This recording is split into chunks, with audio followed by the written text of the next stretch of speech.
श्रीमश्चक्रधराशयी श्रुतिवचा पीयूषपूर्णप्रपा पाथोदपतिपन्थमन्थरपरि श्रान्तस्य लोकशया स्फुरजिद्भीमभवाटवी समतटा स्तन्नागदेवं सदा सारासार विचार सुन्दरगिरं पारंगतं नौम्यहं सर्वज्ञ श्री चक्रधर। गंमत काय आहे, 450 किलोमीटरवरून तब्बल सकाळी 5 ते संध्याकाळी 5 12 तासांचा प्रवास करून मी थकलेली आहे। त्यामुळे पुन्हा एकदा जोरात गरज होऊ द्या। सर्वज्ञ श्री चक्रधर स्वामींची जय। धन्यवाद।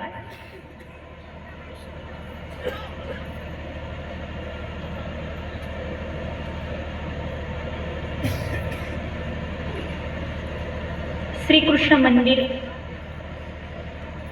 बाडगी या मंदिराच्या वर्धापन दिनाच्या निमित्तानं संपन्न होत असलेला आजचा हा विडा अवसर कार्यक्रम सोहळा,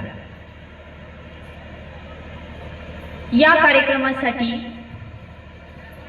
गेल्या महिनाभरापासून मला फोन आलेला। आदरणीय श्रद्धेय आपले बेलदत गव्हाणीतील बाबाजी आणि इथले एक सद्भक्त यांचा फोन आलेला आणि त्यांनी सांगितले की ताई, तुम्हाला आमच्या बाडगी गावामध्ये प्रवचनासाठी यायचं आहे। नाशिकपर्यंत बऱ्याचदा आलेलो, परंतु तिथून पुढे वाटलं की 1 तासाचा रस्ता असेल। पण गंमत अशी आहे, हा कोकणचा भाग होतो, बरोबर ना? आदिवासी समजा कोकण। आणि लहान असताना कोकण हा शब्द ऐकला की पहिल्यापासूनच माझ्या मनामध्ये एक आत्मीयता संचारल्या जायची आणि त्या भागाची मला आवडही लहानपणापासून आहे। मी बऱ्याचदा माझ्या घरच्यांना म्हटलेलं पण आहे की मला कोकण फिरायला जायचंय। पण योगायोगानं जेव्हा नाशिक सोडलं त्यानंतर मला कळालं की आपण कोकणच्या भागामध्ये जात आहोत। आणि नंतर जेव्हा हा प्रदेश पेठच्या नंतर जे वातावरण सुरू झालं, त्या वातावरणामध्ये दिवसभराचा थकवा कधी निघून गेला हे माझं मलाच कळलं नाही। अशा या आणि मला सांगताना अभिमान वाटेल की मी आतापर्यंत बऱ्याच ठिकाणी प्रवचनं केली, परंतु जो आनंद या परिसरात मला मिळाला तो आणखी कोणत्याही परिसरात मिळालेला नाही। अशा पद्धतीने इथपर्यंतचा हा प्रवास झाला। आज या कार्यक्रमाला आपण सर्वांनी मला मोठ्या आत्मीयतेने आमंत्रित केलं, तर सर्वप्रथम मी तुम्हा सर्वांचे आभार मानू इच्छिते। या कार्यक्रमासाठी आज आपल्या सोहळ्याला लाभलेले अध्यक्ष परमपूजनीय परममहंत आदरणीय श्रद्धेय प्रातस्मरणीय माझे गुरुवर्य, ज्यांनी मला घडवलं मडवलं, या मातीच्या गोळ्याला आकार देऊन या स्टेज पर्यंत पोहोचवण्याचं धाडस माझ्यामध्ये ज्यांनी निर्माण केलं, असे माझे गुरुवर्य दादेराज बाबाजी धाराशिवकर, आमच्याच कुळाचे असलेले आदरणीय श्रद्धेय प्रातस्मरणीय संतराज बाबाजी पुस्तेकर, कार्यक्रमाच्या माध्यमातून ज्यांनी सगळी सूत्र आपल्या हातात घेतली असे आदरणीय श्रद्धेय प्रातस्मरणीय दादेराज बाबाजी बिडकर, ज्यांची कौतुकाची थाप कायमच माझ्या पाठीशी असते आणि आज आवर्जून ते माझ्या कौतुकाला अनुसरून या ठिकाणी पोहोचले, ज्यांनी अतिशय उत्तम प्रकारे आपलं मन प्रफुल्लित केलं आपल्या वक्तृत्वाने, असे आदरणीय श्रद्धेय प्रातस्मरणीय दुधगावकर बाबाजी, बाबांनाही माझा शतशः दंडवत प्रणाम। यानंतर या ठिकाणी ज्यांच्या अथक आणि अमोघ प्रयत्नातून या बाडगी परिसरामध्ये, या आदिवासी समाजामध्ये महानुभाव पंथ खऱ्या अर्थाने रुजल्या गेला, असे कैवल्यवासी महंत श्री अनंतराज बाबा कपाटे आणि कैवल्यवासी माधवराज बाबा कपाटे यांच्या कार्याचं कौतुक करावं तेवढं कमीच आहे. त्यानंतर कैवल्यवासी महंत पांडुरंग दादा गायकवाड ज्यांनी डॉक्टर आत्ताच आपल्याला पूर्ण आदिवासी समाजाचा इतिहास आपल्या समोर मांडला. तो तुम्हा सर्वांना ज्ञात असेलच, परंतु तो माझ्यासाठी नवीन होता. अतिशय संशोधनाच्या पद्धतीने त्यांनी हा विषय माझ्यापर्यंत पोहोचवला. मी तुमचे आभारी आहे. असे आदरणीय श्रद्धेय डॉक्टर देवराम दादा गायकवाड, आदरणीय श्रद्धेय मोहन भाऊ गायकवाड आणि या संपूर्ण कार्यक्रमाचे आयोजक मंडळी चंद्रकांत धांगळे पाटील बाळगी, काशीनाथ दादा राऊत, सोमनाथ गायकवाड, या बाळगी गावचे सरपंच आदरणीय श्री अशोक दादा मुकणे, पांडुरंग दादा घांगळे, रवींद्र कांबडी, कांतीलाल दादा पवार, विलास दादा धांगळे, तानाजी धांगळे, तुळशीराम दादा धांगळे, गणपत दादा चौधरी आणि समस्त उपदेशी मंडळी बाळगी, तसेच जयराम भुसारे आणि चिमणाजी भुसारे. या सर्वजण मला परिचित नसतील, नाहीतच आहे, परंतु तरी सुद्धा त्यांच्या कर्तृत्वाने, त्यांच्या कार्याने, त्यांच्या आत्मसन्मानाने या ठिकाणी मला त्यांनी आमंत्रित केलं आणि हा संपूर्ण कार्यक्रम ज्यांच्या प्रसन्नतेने संपन्न होत आहे असे महानुभाव पंथाचे भूषण असलेले आदरणीय श्रद्धेय प्रातस्मरणीय आचार्य प्रवर ज्ञानरत्न तपोनिधी महाराष्ट्राचे नव्हे तर संपूर्ण भारतामध्ये महानुभाव पंथाचं भूषण ठरलेले आदरणीय श्रद्धेय जाधववाडी येथील बाबाजी, बाबांना माझा शतशः दंडवत प्रणाम. बंधूंनो, संपूर्ण आयोजक मंडळींनी जो काही कार्यक्रम या ठिकाणी आयोजित केलेला आहे त्यांच्याबद्दल बोलताना मी इतकंच म्हणेन, चालण्यासाठी वाट असते, वाटेसाठी चालणं नसतं. चालण्यासाठी वाट असते, वाटेसाठी चालणं नसतं. उंच भरारी मारणाऱ्याला आभाळाचं भान नसतं. उंच भरारी मारणाऱ्याला आभाळाचं भान नसतं. बघायला जर गेलं तर हा परिसर अत्यंत दुर्गम भागात आहे. आम्ही नॅशनल हायवेवर राहणारी माणसं, परंतु कधी कधी आमच्याकडूनही कार्यक्रम करताना चुका होतात, काहीतरी गोष्टी विसरून जातात. बघायला जर गेलं तर हा अतिशय दुर्गम भाग आहे, पण अतिशय सुंदर पद्धतीने या कार्यक्रमाचं आयोजन केलं. जेव्हा आमची गाडी त्या फाट्यावरती आली, तिथे आल्यानंतर मला तर असं वाटलं की जणू काय मी दिवाळीसाठी माझ्या माहेरातच आलेली आहे. एवढा आनंद तिथल्या स्वागतानं झाला. आणि खऱ्या अर्थानं या गावकऱ्यांचं मन किती उदार आहे, या बाडगीतल्या मंडळींचं मन किती मोठं आहे हे तिथेच कळालं आणि मनात एक आनंदाची लहर लाटून आली. असो, तुम्हा सर्वांना, या बाडगीकरांना, या स्टेजवर असलेल्या सर्व संत महंत, आज या ठिकाणी माझ्या मावशी पण या ठिकाणी उपस्थित आहेत. माझ्यावर जीवापाड प्रेम करणाऱ्या आमच्या बदनापूर शहरातील आमच्या नानी, काकू या देखील या ठिकाणी उपस्थित आहेत. माझे काकाही या ठिकाणी आलेले आहेत, गुरुभाऊ आहे. सर्वांना मी शतशः दंडवत प्रणाम करते आणि आजच्या या माझ्या व्याख्यानाला सुरुवात करते. श्रीकृष्ण मंदिर वर्धापन दिन. बाबांनी आपल्याला सांगितलं की वर्धापन म्हणजे वाढदिवसासारखा असतो. आपण एखाद्या घटनेचा, एखाद्या गोष्टीचा जो दिवस साजरा करतो त्याला वर्धापन दिन असं म्हणत असतात. हा वर्धापन दिन आहे श्रीकृष्ण मंदिराचा. खरं तर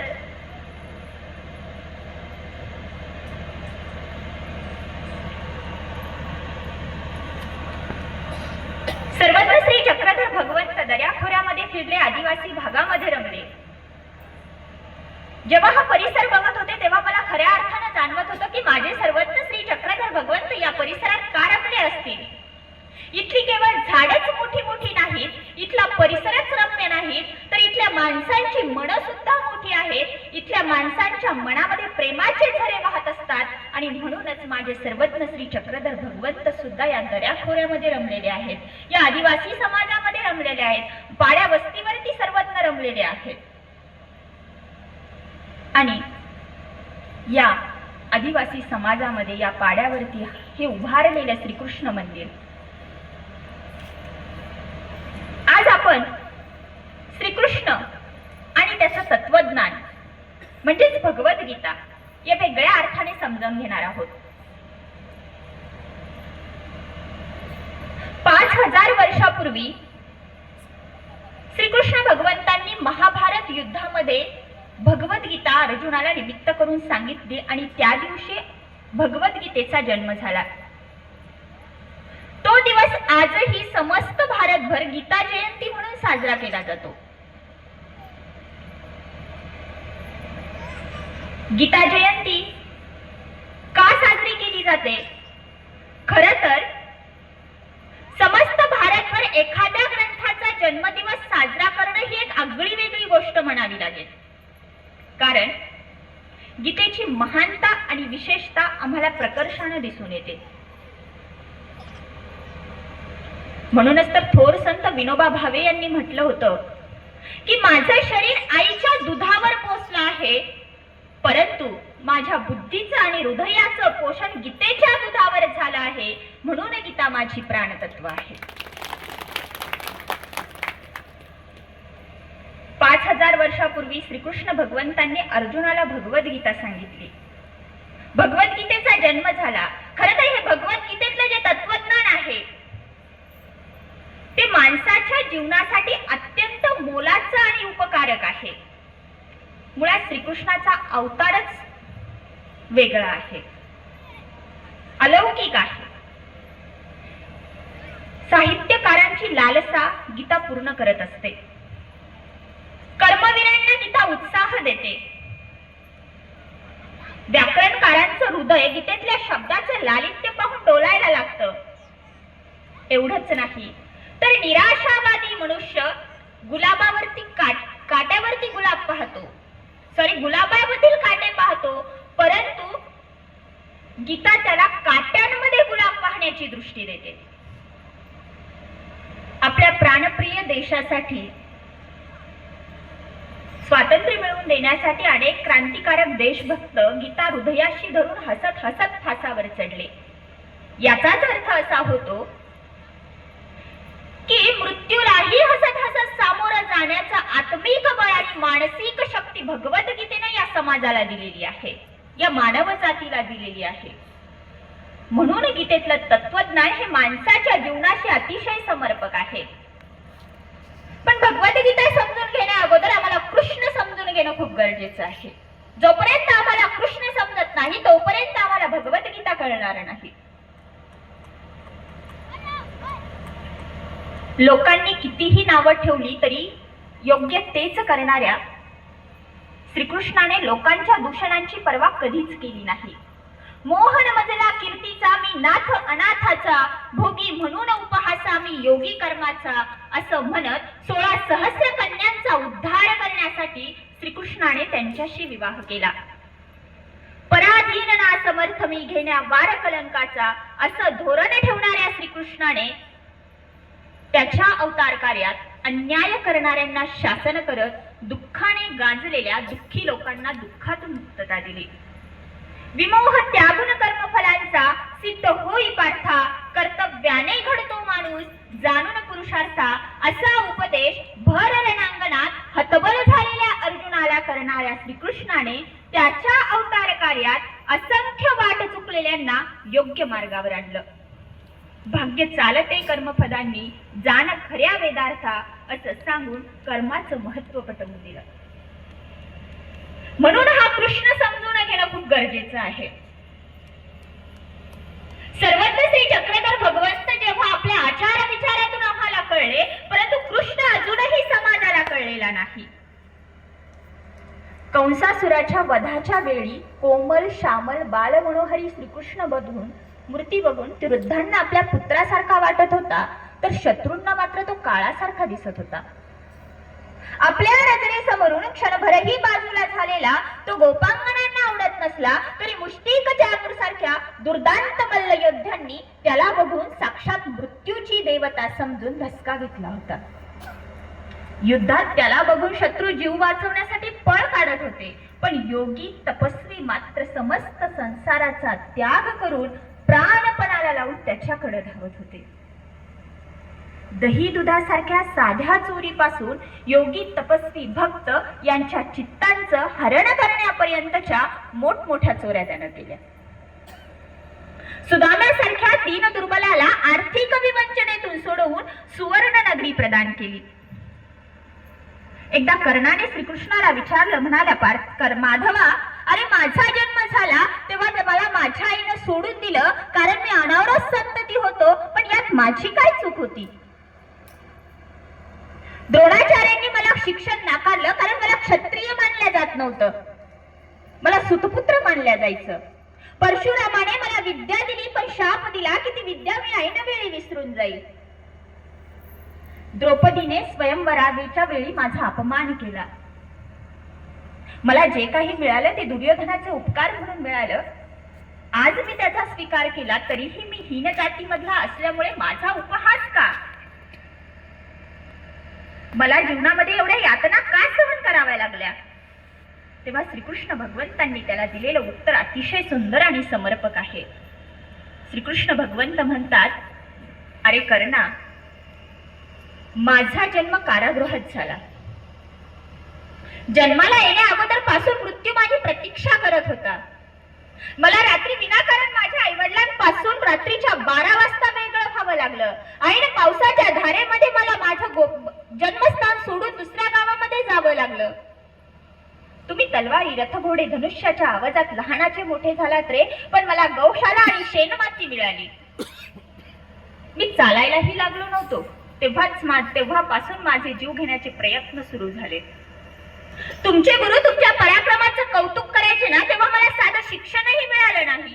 जेव्हा मी 16 वर्षाचा झालो ना, तेव्हा माझा संदीपानी ऋषींच्या आश्रमात तुम्ही तुमच्या पसंतीच्या मुलीशी लग्न केलं, पण माझं जिच्यावर प्रेम होतं ती राधा मात्र मला मिळाली नाही. अरे कर्णा, जीवनात कष्ट, यातना प्रत्येकाला आहेत, परंतु त्या कष्टांना, त्या यातनांना आपण कोणत्या बाजूने बघतो आणि त्याला कोणत्या बाजूने समर्पक दृष्टीने पाहतो हे जास्त महत्वाचं आहे. एवढं सगळं दुःख पचवूनही जो हसतो ना, तो आहे कृष्ण. 99 गुणे, पहिल्या गुण्यामध्ये शिरा वेगळं धड करण्याची क्षमता ज्याच्यामध्ये आहे, तो 99 गुणे पोटात घालतो ना, तो आहे कृष्ण. हातामध्ये सुदर्शन चक्रासारखं चक्र असताना सुद्धा ज्याच्या हातात कायम वासरी आहे, तो आहे कृष्ण. द्वारकेसारखं वैभव जवळ असताना सुद्धा ज्याचा मित्र सुदामासारखा गरीब ब्राह्मण आहे, तो आहे कृष्ण. साक्षात मृत्यू समोर दिसत असताना सुद्धा कालियाच्या डोक्यावर नृत्य करतो, तो आहे कृष्ण. एवढंच नाही तर सगळं जग आपल्या इशाऱ्यावर चालवण्याची क्षमता स्वतःमध्ये असतानाही जो अर्जुनाच्या रथाचा सारथी होतो ना, तो आहे कृष्ण. आणि म्हणूनच कृष्ण अलौकिक आहे. कृष्ण उठत कृष्ण, चलत कृष्ण, श्याम भोर है. कृष्ण बुद्धि, कृष्ण चित्त, कृष्ण मन विभोर है. कृष्ण शब्द, कृष्ण अर्थ, कृष्ण ही परमार्थ है. कृष्ण स्वर्ग, कृष्ण मोक्ष, कृष्ण परम साध्य है. कृष्ण जीव, कृष्ण ब्रह्म, कृष्ण ही आराध्य है. हा कृष्ण अलौकिक आहे, त्याचा अवतार अलौकिक आहे. बघा ना, गीतेच्या माध्यमातून करोडो लोकांना ज्यानं योग्य मार्गावर आणलं, त्याच्यापेक्षा मोठा गुरु कोण असू शकतो? लोकांच्या सुरक्षेसाठी समुद्राच्या मधोमध द्वारका उभारली, त्याच्यापेक्षा मोठा आर्किटेक्चर इंजिनियर कोण असेल? बासरी वाजवून गाय, गो, पशु, पक्षी यांना मंत्रमुग्ध करणारा त्याच्यापेक्षा मोठा संगीतकार कोण असू शकतो? धर्मासाठी युद्ध करा असं सांगणारा त्याच्यापेक्षा मोठा वीर कोण असू शकतो? नियंत्रणाच्याही बाहेर फिरणाऱ्या त्या सुदर्शन चक्राला एका सेकंदात कंट्रोल करण्याची क्षमता ज्याच्यात आहे, त्याच्यापेक्षा मोठा गायनॅक्टिक इंजिनियर कोण असू शकतो? यज्ञ आणि होम हवनातून पाऊस पाडणारा त्याच्यापेक्षा मोठा सृष्टी चक्राला आणि निसर्गाला समजून घेणारा दुसरा कोण असू शकतो? तो शिक्षक आहे, तो गुरु आहे, तो फायटर आहे, तो सगळं काही आहे. He is everything. तो प्रत्येक गोष्टीमध्ये आहे आणि म्हणून तो कृष्ण आहे.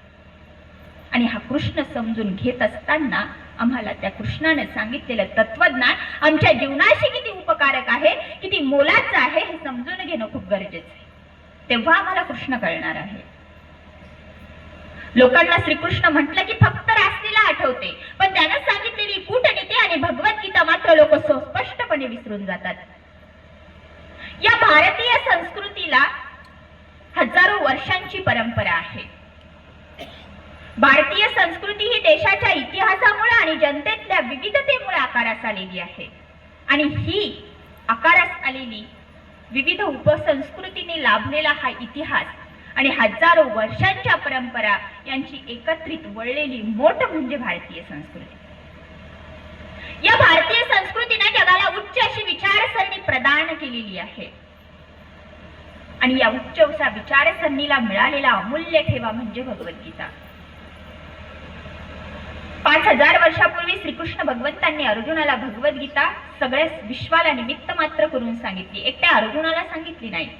आज जर आपल्या समोर दोन व्यक्ती एकत्र बोलत असतील तर आपण आपलं चित्त एकाग्र करू शकत नाही. मला सांगा, आज तुम्ही या सभेमध्ये बसलेले आहात, प्रवचनासाठी बसलेले आहात, आज किती जणांच्या डोक्यांमध्ये फक्त माझा विचार सुरू आहे, मी जे बोलते ते सुरू आहे, की घरामध्ये दूध कुठे ठेवलेलं आहे, ते मांजर पिईल का, आपण घराची कडी लावलेली आहे का, आपलं पोरगं घरात आलेलं असेल का, ते झोपलं असेल का, असे असंख्य विचार आज इथे बसलेल्या अनेक लोकांच्या डोक्यात आहेत की नाही?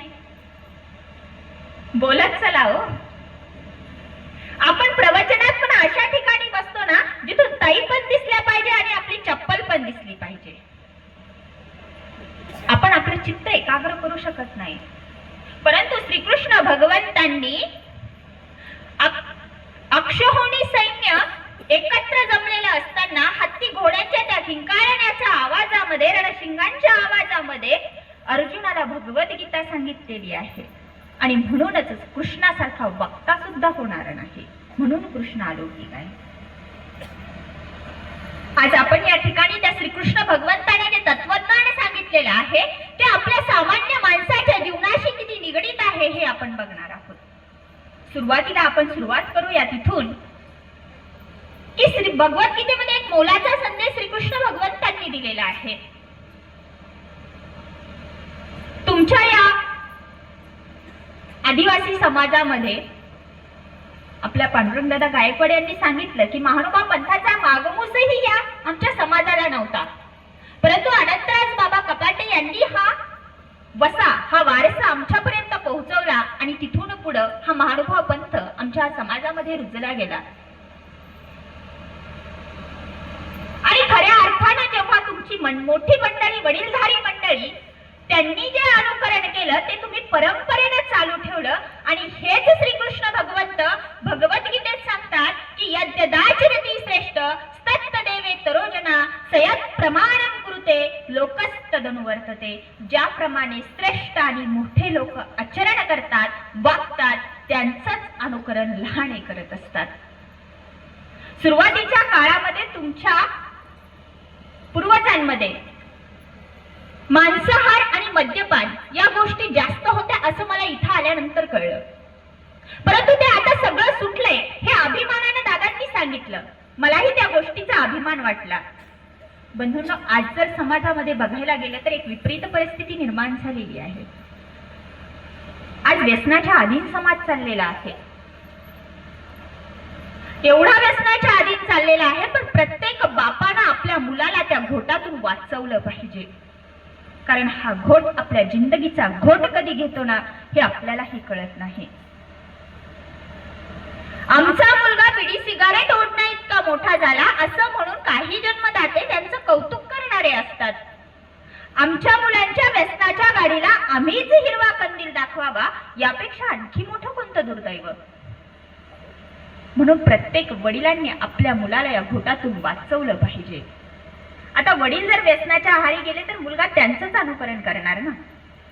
म्हणून वडीलधाऱ्या मंडळींनी या गोष्टीकडे दुर्लक्ष केलं पाहिजे.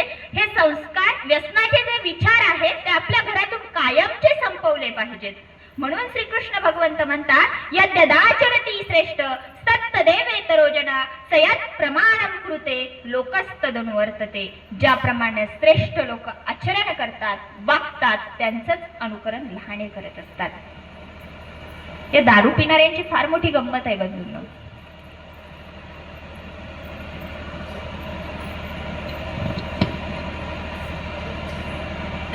रात्री 2 वाजता एक दारू पिणारा माणूस, एक दारुडा, त्याला घरी पोहोचायचं होतं आणि रात्रीच्या वेळी रिक्षावाले 500 रुपये घेतात म्हणून तो एका डॉक्टरकडे गेला आणि डॉक्टरला म्हणाला, डॉक्टर चला मला घरी, माझ्या घरी चला, मला घरी सोडा, तुम्ही रात्रीच्या वेळी घरी येण्याची काय फीस घेत असता?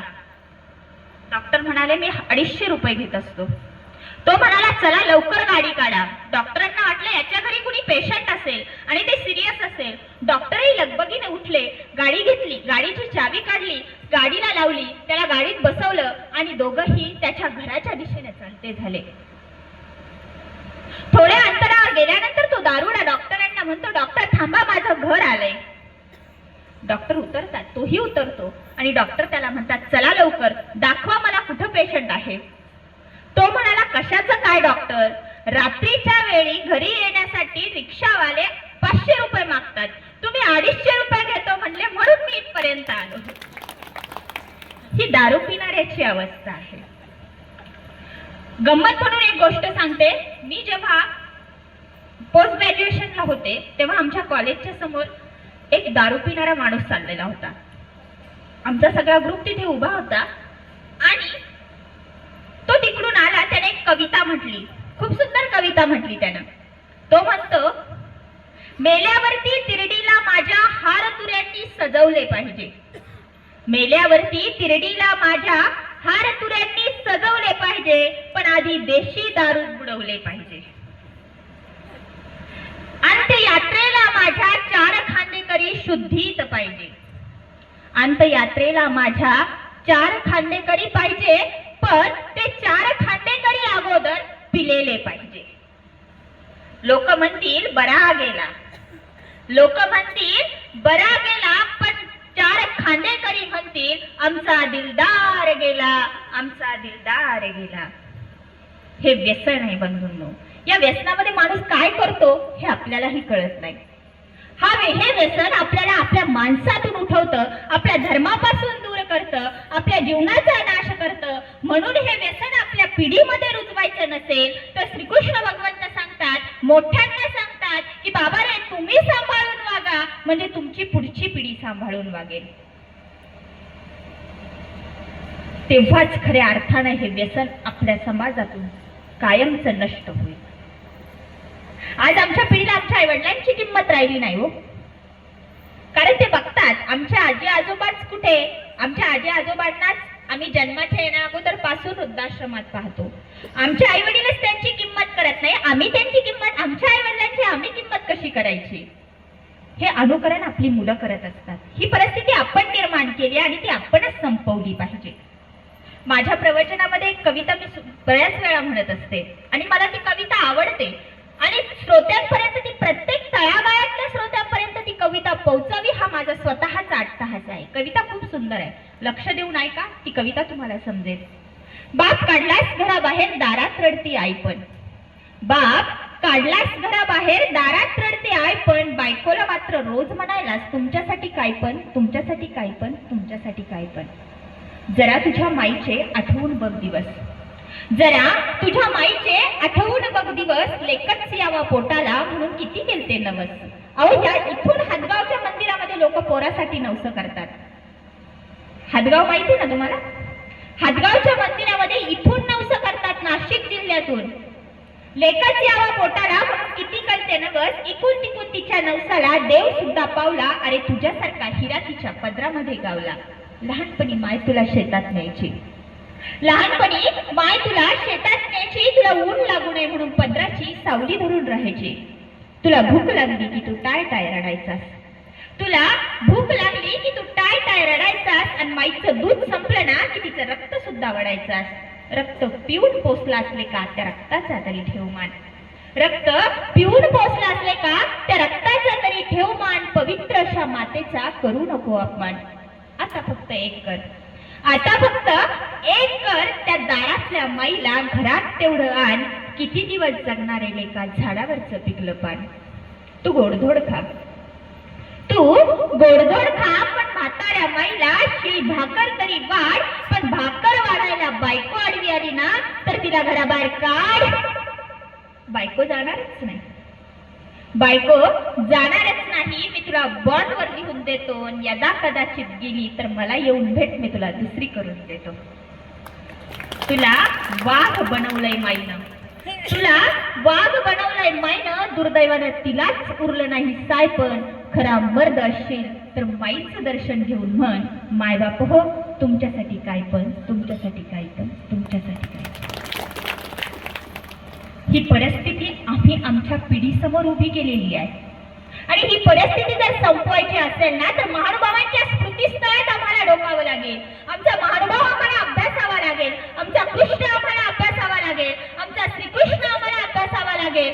जो शत्रूला हुलकावणी देत असताना सुद्धा शत्रू त्याच्याशी पायाशी नतमस्तक होतो ना, तो कृष्ण आम्हाला अभ्यासावा लागेल, तो महानुभाव आम्हाला अभ्यासावा लागेल. जो भांडण्यासाठी आलेल्या व्यक्तीशी सुद्धा अमृतासारखं वर्तन करतो आणि त्या अमृतासारख्या वर्तनातून तो त्या भांडणाऱ्या माणसाला सुद्धा आपलंसं करून टाकतो, तो महानुभाव आम्हाला अभ्यासावा लागेल. स्मृतिस्थळात एक खूप सुंदर घटना घडलेली आहे. महेश्वर पंडित हे आचार्यांचे पुत्र होते आणि हे आचार्यांचे पुत्र आचार्य नागदेव सरले, कैवल्यवासी झाले आणि त्यानंतर हे महेश्वर पंडित आश्रमात आले आणि आपल्या वडिलांच्या इस्टेटीमधला वाटा बाकीचे जे आचार्य मंडळी होती, भास्कर भट्ट बोरीकर, केशराज बास, भाईदेव व्यास, या सर्वांना ते आपल्या वडिलांच्या इस्टेटीतला वाटा मागण्यासाठी आले. आणि आल्यानंतर सगळा परिवार दुःखी झालेला होता. आचार्यांचं नुकतंच निधन झालेलं होतं आणि अशा परिस्थितीमध्ये महेश्वर पंडित वाटा मागण्यासाठी आलेले आहेत. त्यांना बाकीच्यांनी समजावलं की आचार्य नागदेव हे संन्यासी होते आणि संन्याशाच्या इस्टेटीमधला वाटा देता येत नाही आणि जर तुम्हाला घ्यायचाच असेल तर तुम्हाला नांदेडला जाऊन न्यायपत्र आणावं लागेल आणि न्यायपत्र आणल्यानंतर आम्ही तुम्हाला त्यांच्या इस्टेटीमधला वाटा देऊ. दुसऱ्या दिवशी महेश्वर पंडित हे वाटा न्याय मागण्यासाठी नांदेडला जायचं ठरलं. भास्कर भट्ट बोरीकर यांनी विचार केला, म्हणाले न्यायपत्र आणण्यासाठी नांदेडला जात आहेत महेश्वर पंडित, त्यांच्यासोबत आपल्याला मायबास नावाचे एक भिक्षुक द्यायचे आहेत. मायबासांना बोलावून घेतलं आणि त्यांना सांगितलं की मायबास हो, आचार्य महेश्वर पंडित, आचार्यांचे पुत्र महेश्वर पंडित हे वाटा मागण्यासाठी आपल्याकडे आलेले आहेत. आचार्यांच्या इस्टेटीमधला वाटा तर देता येत नाही, परंतु महेश्वर पंडितांना सर्वत्र श्री चक्रधर भगवंतांनी आपल्या मांडीवरती घेतलं होतं, त्यांचा स्पर्श करून त्यांना प्रेमाने गोंजारलं होतं. अरे श्री चक्रधर भगवंताची स्पर्श झालेले दगड सुद्धा देव होऊ शकतात, मग हा तर चालता बोलता माणूस आहे. आणि हा महेश्वर पंडितासोबत जात असताना तुमच्यासाठी एक विधी आहे, तुमच्यासाठी एक आचार आहे. आणि असं सांगितल्यानंतर मायबासांना महेश्वर भास्कर भट्टांनी सांगितलं, म्हणले दोघं उद्या सकाळी तुम्ही प्रवासाला निघणार आहात, यांच्या जवळची पिशवी तुम्ही घ्यायची, महेश्वर पंडितांना रिकाम्या हाताने चालू द्यायचं. दुपारच्या वेळी यांच्या जेवणासाठी भिक्षा तुम्ही मागायची, यांना अगोदर जेवू घालायचं आणि नंतर तुम्ही जेवायचं. रात्रीच्या वेळी यांची पट्टी तुम्ही टाकायची, हे झोपले की यांचे पाय तुम्ही दाबायचे आणि यांना झोप लागल्यानंतर तुम्ही झोपायचं. सकाळी उठल्यानंतर यांना तोंड धुण्यासाठी पाणी तुम्ही द्यायचं, त्यांचं तोंड धुणं झाल्यानंतर ते कपडे तुम्ही गोळा करायचे, ती पिशवी पुन्हा तुम्ही हातात घ्यायची आणि यांना रिकामं पुन्हा रस्त्यानं चालू द्यायचं. हा विधी, हा आचार मायबासांना भास्कर भट्ट बोरीकरांनी सांगितला. दुसऱ्या दिवशी प्रवास सुरू झाला. महेश्वर पंडिताजवळची पिशवी ते गाठोडं मायबासांनी स्वतःजवळ घेतलं. महेश्वर पंडित रिकाम्या हाताने चालू लागलेले आहेत. दुपारची वेळ झाली, कडक ऊन तापलेला आहे. अशा परिस्थितीत महेश्वर पंडितांना एका झाडाखाली बसवून मायबास भिक्षा मागण्यासाठी गावात जातात. भिक्षा मागून आणतात. अगोदर त्यांना जेवू घालतात. ते जेवल्यानंतर झाडाच्या आडोशाला बसून होतं नव्हतं ते महेश्वर मायबासांनी आपल्या भिक्षेतलं खाल्लेलं आहे. संध्याकाळची वेळ झाली आणि अशा परिस्थितीत झाडाच्या खाली का देवळाच्या आडोशाला महेश्वर पंडितांची पट्टी अंथरून मायबासांनी टाकलेला आहे. मायबासांनी महेश्वर पंडित झोपले आणि मायबास त्यांचे पाय दाबायला लागले.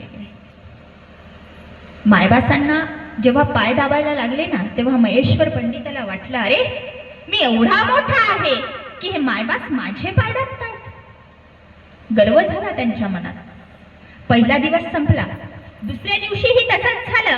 सकाळी उठल्यानंतर यांनी अंथरूण गोळा केलं. ती पिशवी आपल्याकडे घेतली. त्यांना तोंड धुण्यासाठी पाणी दिलं.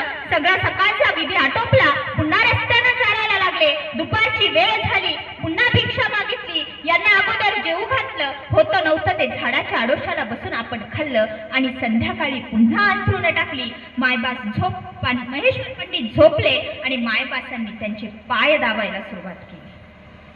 दुसऱ्या दिवशीही यांना काही वाटलं नाही. तिसऱ्या दिवशी जेव्हा मायबास महेश्वर पंडिताचे पाय दाबायला लागले, तेव्हा मायबासांच्या पाय दाबण्यानंतर महेश्वर पंडितांच्या मनात विचार आला, अरे ही कुठल्या काळजाची माणसं आहेत. मी यांच्याकडे इस्टेटीचा वाटा मागण्यासाठी आलेलो आहे. मी यांना कोर्टात घेऊन चाललेलो आहे. मी यांच्याकडे न्यायासाठी भांडतो आहे आणि ही मंडळी माझे पाय दाबतात. विचार बदललेला आहे. अरे गेली 3 दिवस झाले यांनी काय खाल्लं काय नाही खाल्लं हेही मी विचारलेलं नाही, पण यांचं वर्तन बघा किती अमृतासारखं आहे. चौथ्या दिवशी पुन्हा तोच प्रकार घडला आणि मायबास जेव्हा महेश्वर पंडिताचे पाय दाबायला लागले, तेव्हा महेश्वर पंडितांनी मायबासांचा हात पकडला आणि म्हणाले, मायबास अहो तुम्ही हे काय करताय? मी तुम्हाला कोर्टात घेऊन चाललोय. मी तुमच्यासाठी भांडायला इथपर्यंत आलोय. तुम्हाला कोर्टात नेतोय. तुम्हाला त्या कोर्टामध्ये उभं करणार आहे. तुमच्याकडे न्याय मागणार आहे. इस्टेटीचा वाटाही घेऊन जाणार आहे आणि तुम्ही माझे पाय दाबतायत. अरे तुम्ही कुठल्या काळजाची माणसं आहात? आणि असं म्हटल्यानंतर महेश्वर पंडित म्हणतात की मला नको तो इस्टेटीचा वाटा, मला काहीच नको. चला आपण पुन्हा आश्रमात जाऊ. आणि असं म्हटल्यानंतर मायबास त्यांना म्हणतात, नाही पंडित हो, मला परत जाण्याची आज्ञा नाही आणि जायचंच जर असेल तर तुम्हाला मला न्यायपत्र द्यावं लागेल. सकाळ झाली आणि सकाळ झाल्यानंतर ज्या गावात ते मुक्कामी होते त्याच गावातल्या पाटलाकडे ते गेले. तिथून त्या न्यायपत्र घेतलं आणि पुन्हा निघायला आश्रमामध्ये वापस आलेले आहेत. आणि वापस आलेले असताना महेश्वर पंडितांनी रडून पश्चातापपूर्वक त्या मायबासांसमोर दंडवत घातले. मार्ग मंडळीसमोर दंडवत घातले आणि त्यावेळी महेश्वर पंडितांच्या तोंडातून एक शब्द बाहेर पडला, एक वाक्य बाहेर पडलं आणि ते वाक्य होतं, मी विष होऊन प्रवर्तलो, तुम्ही अमृत होऊन वर्तलात. मी तुमच्यासोबत विषासारखं वर्तन केलं आणि तुम्ही अमृत होऊन माझ्यासोबत वर्तन केलं. आजपासून तुम्हाला अमृते मायंबा म्हणा. ही माणसं आमच्या पूर्वजांमध्ये होऊन गेली म्हणून आम्हाला महानुभाव अभ्यासणं गरजेचं आहे. आम्हाला सर्वत्र श्री चक्रधर भगवंत अभ्यासणं गरजेचं आहे. हा इतिहास आम्ही कधी समाजापर्यंत पोहोचवला नाही आणि म्हणूनच महानुभाव दुर्लक्षितच नाही तर नजरेत खुपणारी व्यक्ती झाली होती. आज खऱ्या अर्थानं महानुभाव पंथाचा प्रचार प्रसार होतो आहे. महानुभाव पंथ समाजामध्ये रुजतो आहे. याचं कारणही तितकंच महत्वाचं आहे. कारण आज महानुभाव पंथाचं तत्वज्ञान जोपासणारी मंडळी या बाडगी गावासारखी सद्भक्त झालेली आहे. त्यांना ते तत्वज्ञान पटायला लागलेलं आहे. त्यांच्यात ते रुजायला लागलेलं आहे आणि म्हणूनच खऱ्या अर्थानं महानुभाव पंथ तळागाळातल्या समाजापर्यंत या पंथाचे विचार पोहोचत आहेत. बंधूंनो, हा महानुभाव पंथ जो आहे ना, तो एकनिष्ठ भक्ती करणारा पंथ आहे. या पंथाला ते म्हणतात ना, एक सुंदर उदाहरण आहे. जर आपण एकनिष्ठ भक्ती करत नसू ना तर आपले हाल काय होतात. सुंदर उदाहरण आहे. ते सुंदर उदाहरण तुमच्या समोर सांगते. एकदा काय होतंय, ख्रिश्चन, हिंदू आणि मुस्लिम हे 3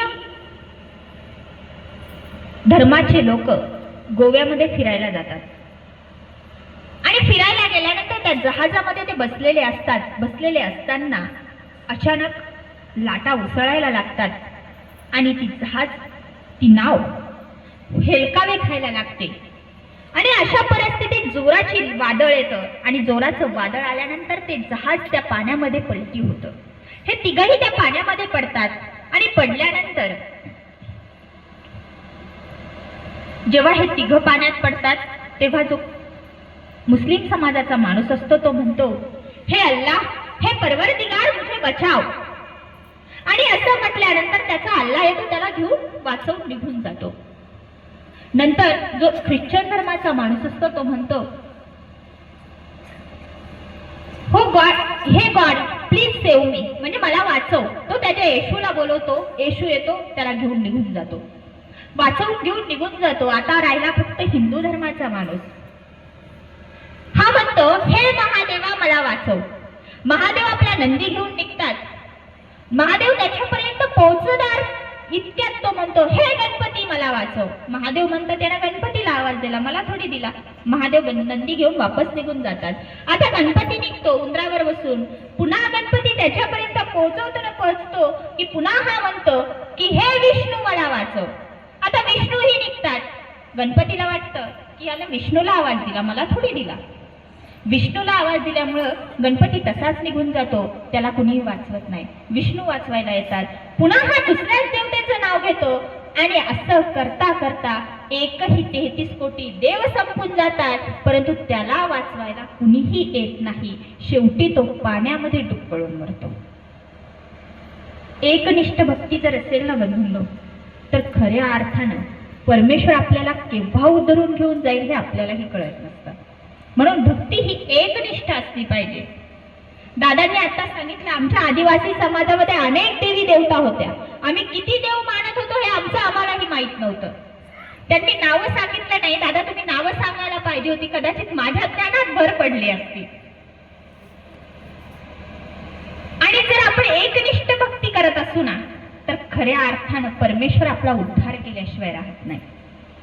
आज ही एकनिष्ठ भक्ती तुमच्यामध्ये रुजल्या गेलेली आहे. तुम्ही परमेश्वर धर्माला लागलेले आहात, याचा मला सार्थ अभिमान वाटतो. कारण हा पंथ आहे ना, साध्या लोकांना नाही सापडत हो.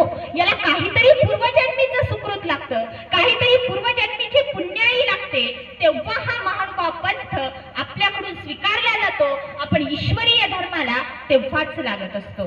सहजासहजी महानुभाव पंथ कुणाच्याही लक्षात येत नाही आणि कुणाच्याही नशिबात असू शकत नाही.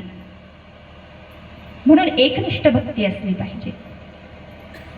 गीतेतलं तत्वज्ञान आम्हाला हेच सांगतं. आम्हाला सांगितलं, आम्ही स्त्री, वैश्य, पशु, शूद्र यांना आम्ही देवधर्म मानण्याचा अधिकार त्या काळात नव्हता. तो अधिकार आम्हाला सर्वज्ञ श्री चक्रधर स्वामींनी दिला. त्याही अगोदर द्वापार युगामध्ये श्रीकृष्ण भगवद्गीतेत सांगतात, स्त्रियो वैश्यास्तथा शूद्रा तेपि यान्ति परां गतिम्. स्त्री, वैश्य, पशु, पक्षी या सर्वांनाच धर्माचा समान अधिकार आहे आणि ते समान अधिकाराने उद्धरून जाऊ शकतात. मला सांगायचं एवढंच आहे की भगवद्गीतेतलं जे तत्वज्ञान आहे ते आपल्या जीवनासाठी खूप मोलाचं आहे, खूप उपकारक आहे. कारण तो कृष्ण त्याने जे तत्वज्ञान सांगितलं ना, ते त्याच्या जीवनाला अनुसरून सांगितलेलं आहे. श्रीकृष्ण भगवंत जीवनात कधीच हरले नाही. आज आपण पावला पावलाला हरत आहोत. श्रीकृष्ण भगवंताला दुर्बल मनुष्याचा राग आहे. श्रीकृष्ण भगवंताला मोहपाशात गुंतलेल्या मनुष्याचा राग आहे. आज आम्ही या मोहपाशामध्ये गुंतून असंख्य सृष्टी जन्म मृत्यूच्या फेऱ्यामध्ये पडलेलो आहोत. आपल्याला त्यातून बाहेर पडता येत नाही, कारण आपण मोहपाशामध्ये गुंतलेलो आहोत. एक कविकर्ते म्हणतात, गुंठा करून काहीच होत नाही, जाताना कुणी सोबत काहीच नेत नाही. गुंठा करून काहीच होत नाही, जाताना कुणी सोबत काहीच नेत नाही. कितीही कोरले बाद तरी भूक काही संपत नाही, मेल्यावरती माणसाची संपत्ती कामी येत नाही. काळी आई इथेच राहणार आहे. ही जी काळी माती आहे ना शेतातली, ती इथेच राहणार आहे. आपण इथे राहणार नाही. मेल्यावरती 7-12 नाव सुद्धा राहणार नाही. तुम्ही जर वारले ना, तर तुमच्या 7-12 केव्हा पोराच्या नावावर हे घरातल्यांनाही पण कळत नाही. काळी आई इथेच राहणार आहे, आपण इथे राहणार नाही, मेल्यावरती सातबाऱ्यावर नाव सुद्धा राहणार नाही. जपून राहा माणसा, कारण आयुष्य पुन्हा मिळत नाही. हे आयुष्य खूप मोलाचं आहे. हे आयुष्य आपण मोहपाशात गुंतलेलो आहोत म्हणून आपण बंदिस्त आहोत. आपण या मोहपाशाच्या वेगळं होऊ शकत नाही. मग संत सुद्धा म्हणतात, फार झाली होड आता, मोह माया सोड आता, वासनेचा पिंजरा हा मानसा तू तोड आता, वासनेचा पिंजरा हा मानसा तू तोड आता. कुरुक्षेत्रावर अर्जुनाची नेमकी हीच अवस्था झाली होती.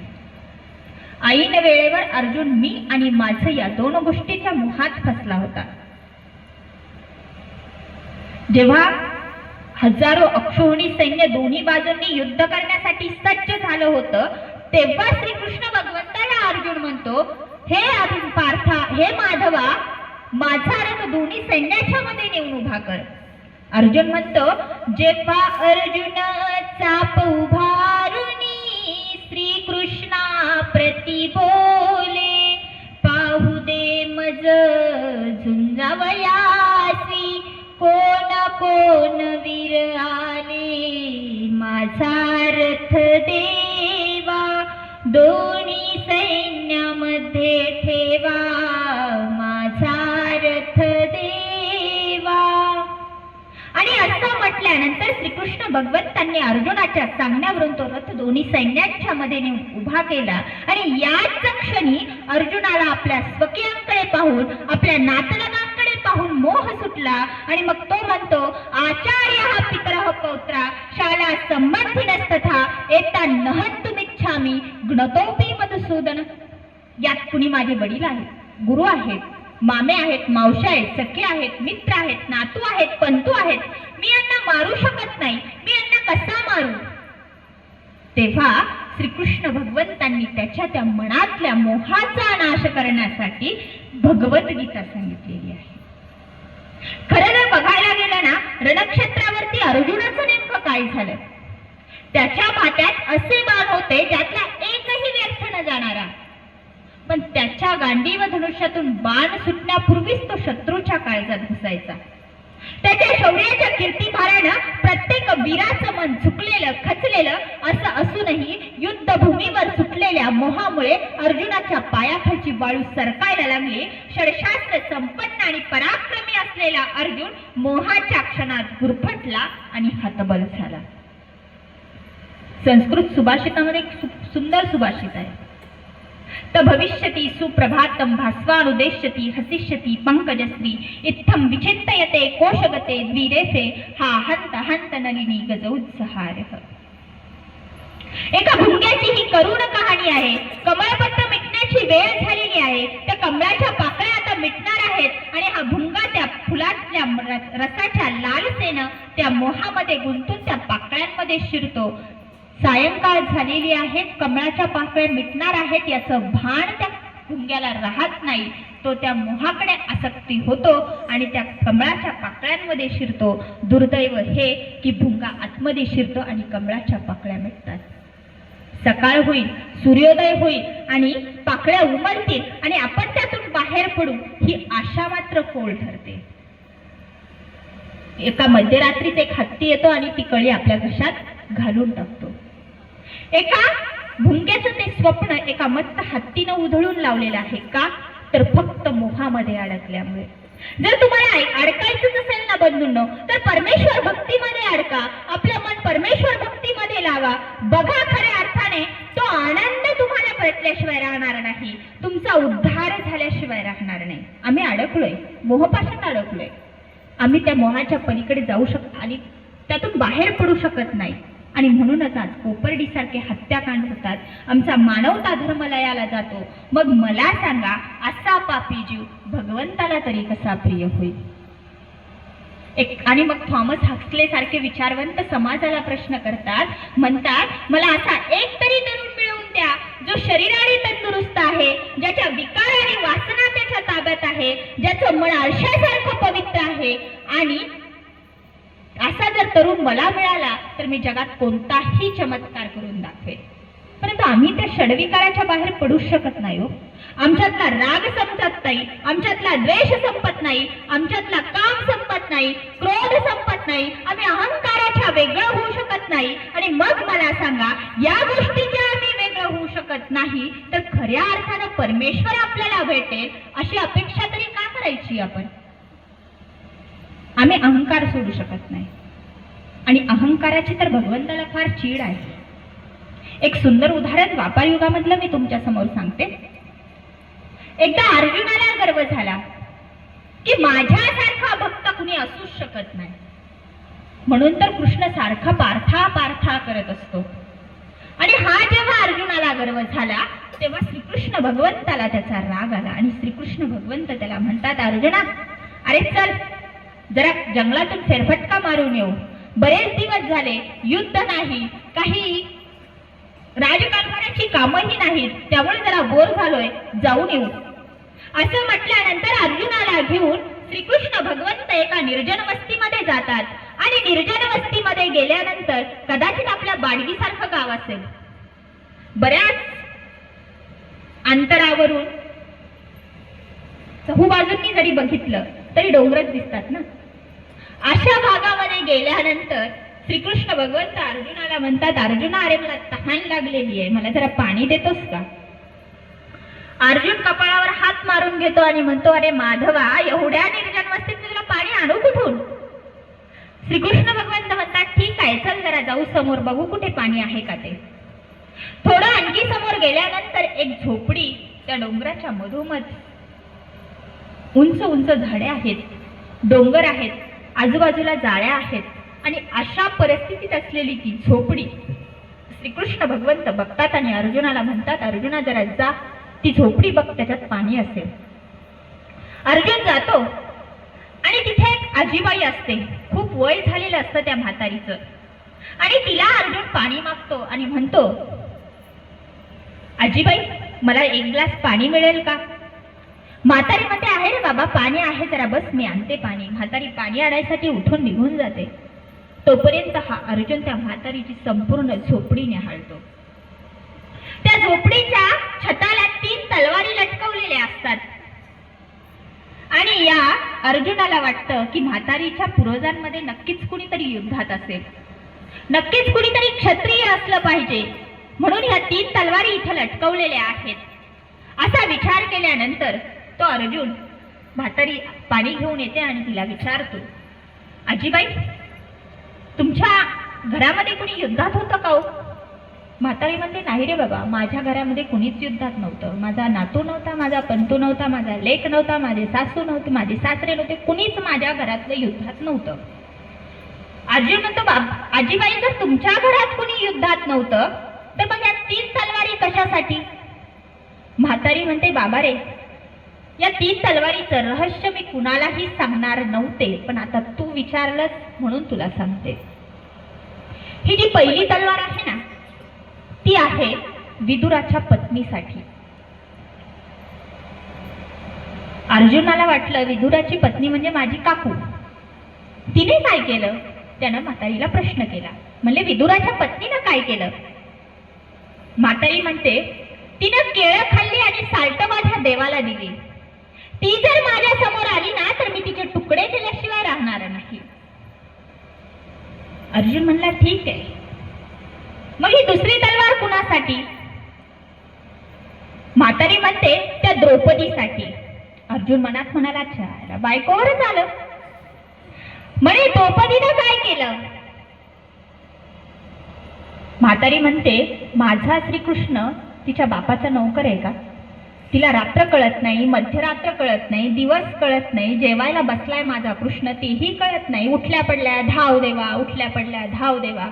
ती जर माझ्या समोर आली तर मी तिचेही तुकडे केल्याशिवाय राहणार नाही. अर्जुनाला वाटलं, न जाणो तिसरी तलवार माझ्यासाठी असली तर? तसा पराक्रमी होता, पण घाबरत घाबरत त्यानं विचारलं, म्हणले, आजीबाई 2 तलवारीचं रहस्य समजलं, तिसरी तलवार कुणासाठी? म्हातारी रागात म्हणाली, त्या मुडद्या अर्जुनासाठी. अर्जुनाच्या हाता पायापासून घाम फुटला आणि म्हणाला, आजीबाई त्या अर्जुनानं काय केलं? म्हातारी म्हणाली, माझा श्रीकृष्ण काय त्याच्या बापाचा नौकर आहे त्याचा रथ हाकायला? हा मस्त आयटीत मागे उभं राहतो आणि माझ्या श्रीकृष्णाला रथ हाकायला लागतो. तो जर माझ्या समोर आला तर मी त्याचेही तुकडे करीन. अर्जुन घाबरलेला होताच, पण म्हातारीने त्याला प्रश्न केला. म्हणले, बाबा रे, माझ्या तिन्ही तलवारीचं रहस्य विचारून घेतलं, तुझं नाव नाही सांगितलं. अर्जुनाला वाटलं आता जर खरं नाव सांगितलं तर म्हातारी माझे तुकडे केल्याशिवाय राहणार नाही. आणि मग म्हातारी त्याला माझं विचारल्यानंतर तो म्हणतो, आजीबाई, माझं नाव सखाराम आहे. खरं नाव सांगत नाही अर्जुन. पण अर्जुनाच्या मनात पुन्हा एक प्रश्न निर्माण होतो आणि तो म्हातारीला म्हणतो, आजीबाई, एवढ्या निर्जन वस्तीमध्ये तुम्ही एवढीशा झोपडीमध्ये राहता, तुम्हाला भीती वाटत नाही? तुम्ही इथे कुणाच्या भरोशावर राहता? तेव्हा म्हातारीनं दिलेलं उत्तर खूप सुंदर आहे. म्हातारी म्हणते, या झोपडीत माझ्या येता तरी सुखे या झोपडीत माझ्या जाता तरी सुखे जा. कोणावरी न बोजा या झोपडीत माझ्या या झोपडीत माझ्या येता तरी सुखे या. जेव्हा कुणी मनुष्य माझ्या झोपडीमध्ये येतो ना, तेव्हा तो येतानाही प्रसन्न असतो, जातानाही प्रसन्न असतो. कारण कुठल्याही प्रकारचं दडपण, कुठल्याही प्रकारची भीती या माझ्या झोपडीमध्ये नाही. पुन्हा अर्जुन म्हणतो ना की तुम्ही या झोपडीमध्ये कुणाच्या भरोशावर राहता? तेव्हा म्हातारी उत्तर देते, म्हणते, पहारे आणि तिजोऱ्या त्यातून होती चोऱ्या, दारास नाही दोऱ्या या झोपडीत माझ्या. मोठमोठे कुलप आणि पहारेकरी वॉचमन असे सुद्धा चोऱ्या होतात, पण माझ्या या झोपडीला साधी दोरी सुद्धा अडकवलेली नाही. कारण माझी ही झोपडी त्या कृष्णाच्या भरोशावर आहे आणि इथेच खरा अर्जुनाच्या अहंकाराचा नाश झालेला आहे. आम्ही आमच्यातला अहंकार संपवू शकलो नाही, म्हणून परमेश्वर आमच्यापासून दूर कधी गेला हे आम्हालाच कळलं नाही. जेव्हा खऱ्या अर्थानं आपल्या अंतःकरणामध्ये परमेश्वर बसत असतो, आपल्या अंतःकरणामध्ये परमेश्वराचं नाम बसत असतं, तेव्हा खऱ्या अर्थानं आपल्यातून राग, द्वेष, काम, क्रोध, मदमत्सर आणि अहंकार हे सगळे षडविकार बाजूला होत असतात. आणि खऱ्या अर्थानं बाबाजींनी, दुधगावकर बाबाजींनी आपल्याला सांगितलं की देव माझा मी देवाचा, हे खऱ्या अर्थानं तेव्हा घडत असतं जेव्हा हे षडविकार आपल्यातून निघून गेलेले असतात. पण त्यासाठी त्या परमेश्वराचं नाव आपल्या अंतःकरणामध्ये असलं पाहिजे. आज आम्ही ही एक गोष्ट बरी आहे, मी इथे आल्या आल्या ती गोष्ट नोटीस केली की तुमच्या गावामध्ये मोबाईलला नेटवर्कच नाहीये. कारण दिवस रात्र मोबाईल मध्ये वेळ चालला जातो, हे आपल्यालाही कळत नाही. माझाही जातो, मीही मोबाईल बघते, नाही बघत नाही असं नाही, माझाही बराचसा वेळ विनाकारण मोबाईल मध्ये जातो, हे मलाही कळतं. परंतु ती सवय आहे, ते व्यसन आहे.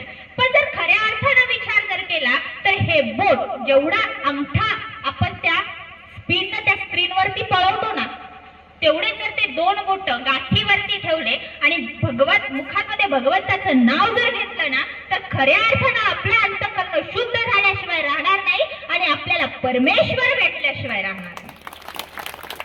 म्हणून मी बऱ्याच जणांना इथं आल्या आल्या म्हटले की या गावचं एक सौभाग्य आहे की इथं नेटवर्कच नाहीये. आता आम्हाला घरचे बरेचसे फोन करत असतील आणि विचारत पडले असतील की अशा कोणत्या गावात गेले प्रवचनासाठी की तिथं फोनच लागत नाहीये. खऱ्या अर्थाने ती एक चांगली गोष्ट आहे, पिढीसाठी चांगली गोष्ट आहे. बाकीच्या गोष्टी कोणत्याही असो, पण मुखात सांगायचं हे आहे की मुखात भगवंताचं नाव पाहिजे. मुखात जर भगवंताचं नाव असेल ना, त्याचे अनेक फायदे होत असतात. एक सुंदर उदाहरण सांगते. त्या अगोदर चक्रधरे नाम नाही जयाची मुखी दुःखाची कुपी पडत असे, असे एका अभंगकारांनी म्हटलेलं आहे. ज्याच्या मुखामध्ये श्रीकृष्ण भगवंताचं नाव नाही, ज्याच्या मुखामध्ये परमेश्वराचं नाव नाही, तो दुःखाच्या कुपीमध्ये, विहिरीमध्ये, आडामध्ये, खोल गट्ट्यामध्ये पडत असतो. आणि ज्याच्या मुखामध्ये भगवंताचं नाव आहे त्याच्या मनामध्ये आनंद भरून राहिल्याशिवाय राहत नाही. एक भजन, सुंदर भजन आहे, ते गजर तुम्ही म्हणत असाल. मनी वाहे भरुनी आनंद आनंद नाम घेता तुझे गोविंद गोविंद नाम घेता तुझे गोविंद. जेव्हा खऱ्या अर्थाने तो गोविंद, तो कृष्ण, तो परमेश्वर आपल्या अंतःकरणामध्ये वसत असतो ना, तेव्हा खऱ्या अर्थानं आपल्या अंतःकरणातून आनंदाचे कारंजे उडत असतात. पण त्यासाठी त्या भगवंताचं नाव आपल्या मुखामध्ये असलं पाहिजे. आज आमच्या तोंडामध्ये गुटखा आहे, दारू आहे, सिगारेट आहे, तंबाखू आहे, पण मुखात भगवंताचं नाव नाहीये.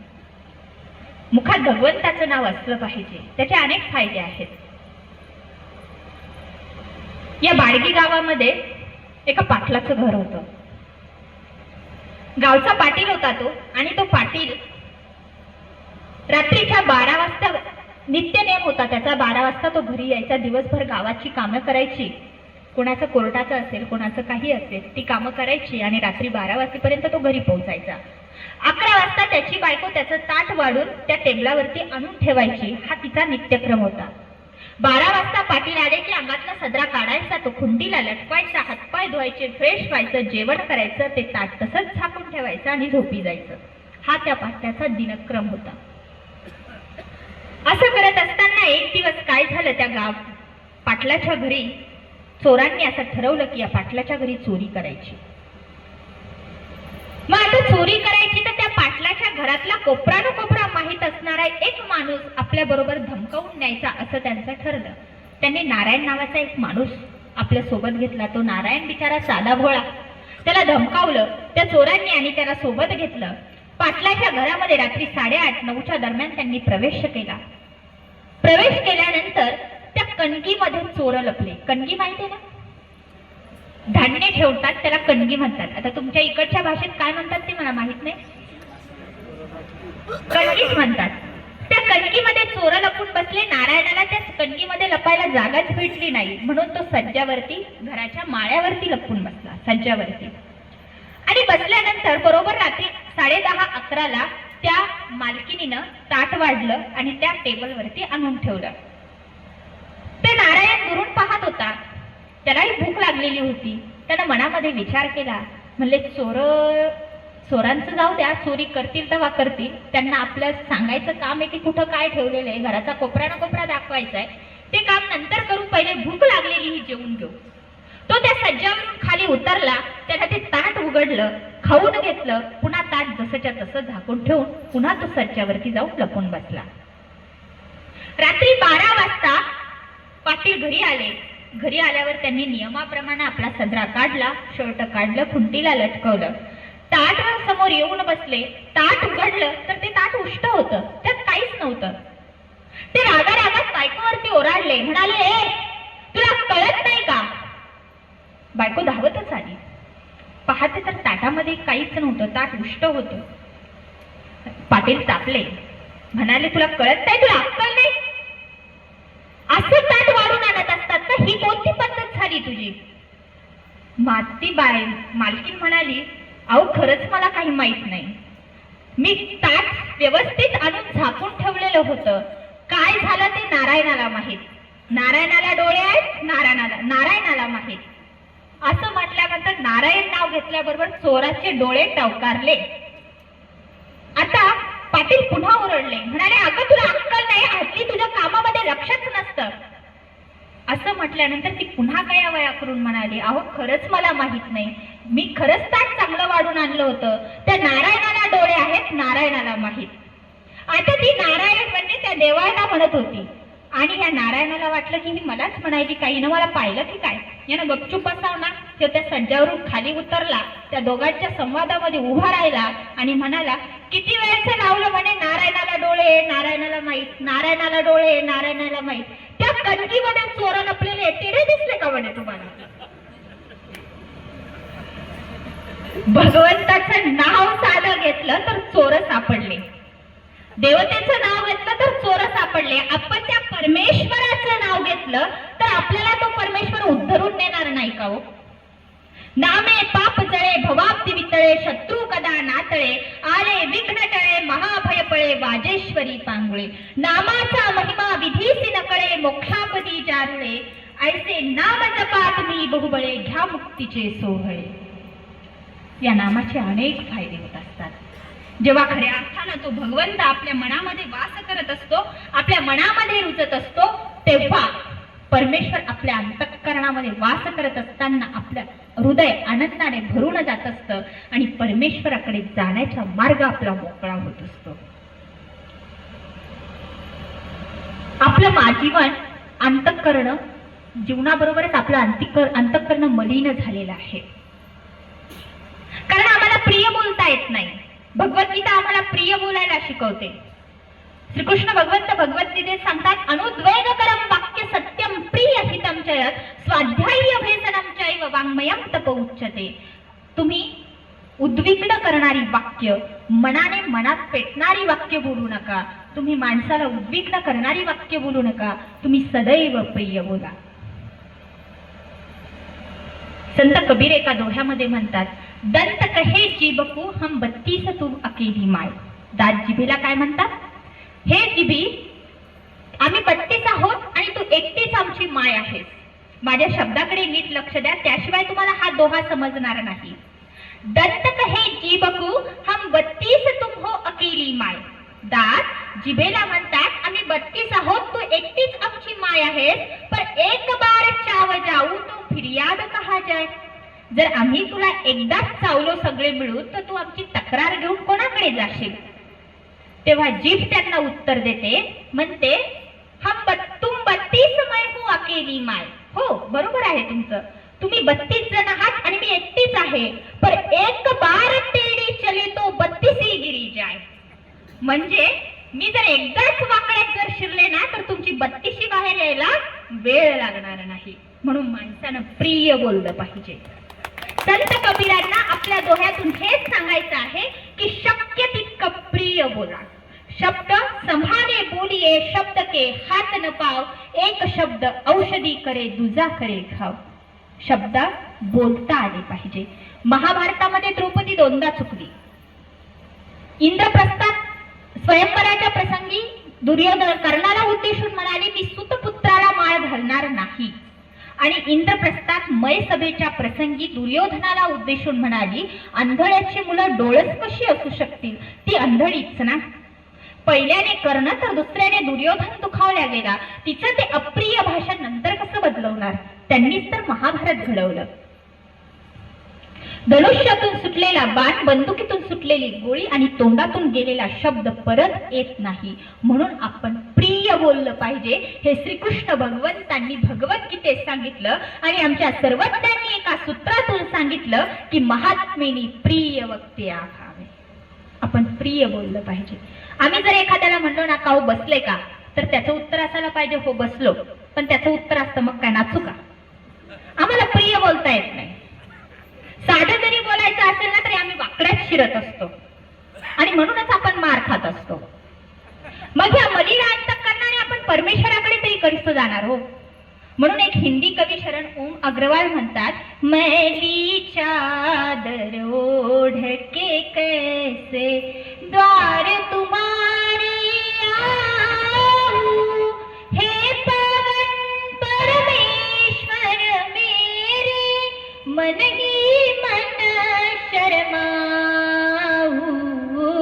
मैली चादर ओढ़ के कैसे तूने मुझको जग में भेजा, निर्मल देकर काया, आकर के संसार में मैंने इसको दाग लगाया, जन्म जन्म की मैली चादर अब क्या दाग चुराऊं, मैली चादर ओढ़ के कैसे. त्या मलिन अंतःकरणाने आपण परमेश्वराच्या दारात कसं जाणार हो? जाऊ शकत नाही. आणि तो परमेश्वर तर कसं आपल्याला आपलंसं करेल? म्हणून परमेश्वराच्या अंतःकरणावर दारात जर जायचं असेल ना, तर आपल्यातलं जे मलिन झालेलं अंतःकरण आहे, जे वासनेनं बरबटलेलं अंतःकरण आहे, जे कुविचारांनी भरलेलं अंतःकरण आहे, ते अंतःकरण निर्मळ करून परमेश्वराच्या दारात जावं, हेच भगवद्गीतेचं तत्वज्ञान आपल्याला सांगतं की अणुद्वैगकरं वाक्य सत्यम प्रिय हितम चयत. सत्य बोला, सत्य असलं तरी प्रिय बोला आणि प्रिय असलं तरी हिताचंच बोला. आम्हाला प्रिय बोलता येत नाही आणि म्हणूनच आमच्या साध्या या जीवनातल्या साध्या गोष्टी आहेत ज्याच्यामुळे आमच्या जीवनाचा कचरा होतो आहे, हे आमच्या लक्षात येत नाही. एकदा एक सासू सुनाने स्वयंपाक केला आणि ती जेवायला बसली. बसल्यानंतर त्या भातामध्ये 2 खडे लागले.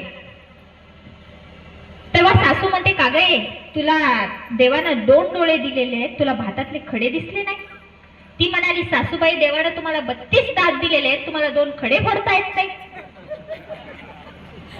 आमचं बोलणं चांगलं नाही हो. म्हणून आज माणूस माणसापासून दूर चाललेला आहे आणि आजच्या माणसाचं जीवन अस्थिर झालेलं आहे. माणूस एकाकी होत चाललेला आहे.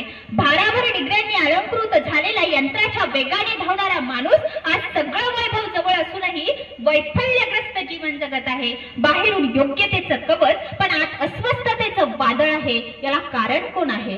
कारण आपणच आहोत. कारण आपलं जीवन आपणच मलिन करून टाकलेलं आहे आणि हे मलिन झालेलं जीवन जर शुद्ध करायचं असेल, आज बघा ना तुम्ही, साध्या गोष्टींसमोर हरतोय आपण आणि आत्महत्या करतोय.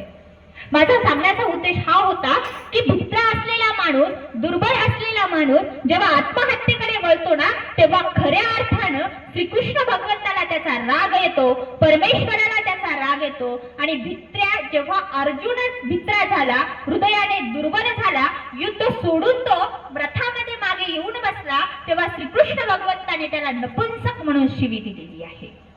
श्रीकृष्ण भगवंताला दुर्बल हृदयाचा माणूस अजिबात आवडत नाही. मुळात ही आत्महत्या करतातच काय, हाच मोठा प्रश्न पडतो मला. बरं, आत्महत्या करण्याची कारण सुद्धा क्षुल्लक असतात. काय? परीक्षेत नापास झालं, कर आत्महत्या. वडील रागावले, कर आत्महत्या. नोकरी लागली नाही, कर आत्महत्या. पोरगी सोडून गेली, कर आत्महत्या. अरे, काय आत्महत्या करण्याची कारण झालीत का?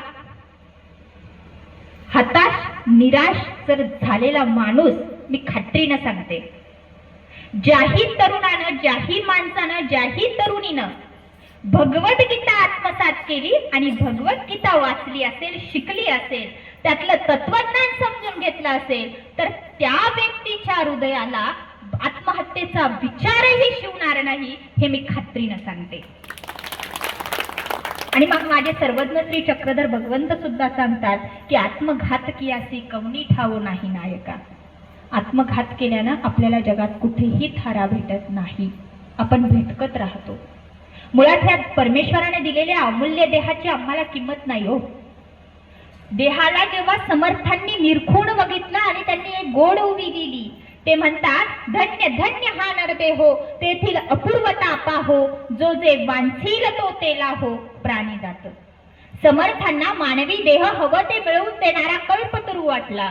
कल्पतरूपेक्षाही मानवी देह श्रेष्ठ आहे, कारण कल्पतरू मोक्ष मिळवून देत नाही, देह मोक्ष मिळवून देत असतो. पण हा मनुष्य देह आम्हाला फुकट मिळालाय ना, आम्हाला त्याची किंमत कळत नाही, म्हणून आम्ही त्याला आत्महत्या करून नष्ट करतो. या पेठच्या बाजारामध्ये एका चोरानं काय केलं, एक घोडा चोरला. एका पाटलाचा घोडा होता, पांढरा शुभ्र घोडा. त्यानं तो चोरला आणि चोरल्यानंतर आता तो चोर त्या घोड्याचं काय करणार, बाजारात येऊन विकणारच ना. जेव्हा त्या चोरानं तो घोडा बाजारात येऊन उभा केला, पण त्याला त्याची किंमत करता येईना, कारण याला कधी बापजन्मी घोडा खरेदी करूनच माहित नाही. चोरून आणलेला घोडा, त्याला त्याची किंमत करता येईना. पहिलं गिराईक आलं आणि पहिलं गिराईक आल्यानंतर ते त्यानं चोराला विचारलं, म्हणजे का रे बाबा, घोडा विकायचा आहे का? तो म्हणला, हो विकायचा आहे. म्हणे, किती हजारात दिसेल? यानं सांगितलं 20,000. घेणाऱ्याला सुद्धा कळून चुकलं की याला किंमत करता येत नाही. मग तो म्हणाला, छे बाबा, एवढ्या मोठ्या किमतीमध्ये घोडा नाही खरेदी करू शकत आम्ही. खालं की बघायला गेलं तर घोड्याची किंमत 50,000 1 लाखापर्यंत आहे. आणि यानं सांगितले 20,000. याला ओळखून घेतलं लोकांनी. तो म्हणाला, अरे माझं चुकलं तर नाही ना किंमत करण्यामध्ये? चोरानं विचार केला मनात. दुसरं गिराईक आलं. दुसरं गिराईक म्हणाला, अरे बाबा घोडा विकायचा आहे का? तो म्हणाला, हो विकायचा आहे ना. म्हणे कोणत्या किमतीमध्ये दिला? म्हणे त्याला वाटलं पहिले 25,000 सांगितले, आता 15वर येऊन बघू. म्हणले 15,000. गिराईकानं ओळखलं, म्हणाले नाही बाबा मला नाही परवडत 15,000मध्ये. फुकट आलेला घोडा, त्याला त्याची किंमत करता येईना. 2 गिराईक निघून गेले. तिसरं गिराईक जेव्हा आलं तेव्हा त्यानं विचारलं, म्हणले का रे बाबा तुला घोडा विकायचा आहे का? हा म्हटला हो विकायचा आहे. म्हणले काय असेल ते 10,000 घेऊन जा. समोरचा हुशार होता. तो म्हणाला, बाबा रे ठीक आहे 10,000 किंमत बरोबर सांगितलीस, पण तुझ्या घोड्याची चाल कशी आहे ते मला पाहावं लागेल ना. तोपर्यंत एक काम कर, म्हणले माझं हे चप्पल आणि उपरणं तुझ्याजवळ ठेव, मी ते घोड्याची चाल कशी आहे पाहून येतो. चप्पल उपरणं तिथं ठेवलं.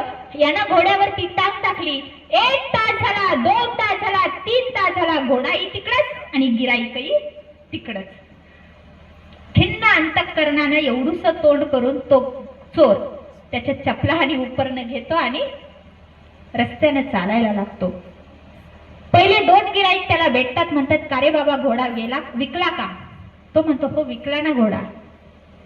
गिराईक म्हणतात का रे बाबा कोणत्या किमतीत गेला? तो म्हणतो जसा आला तसाच गेला.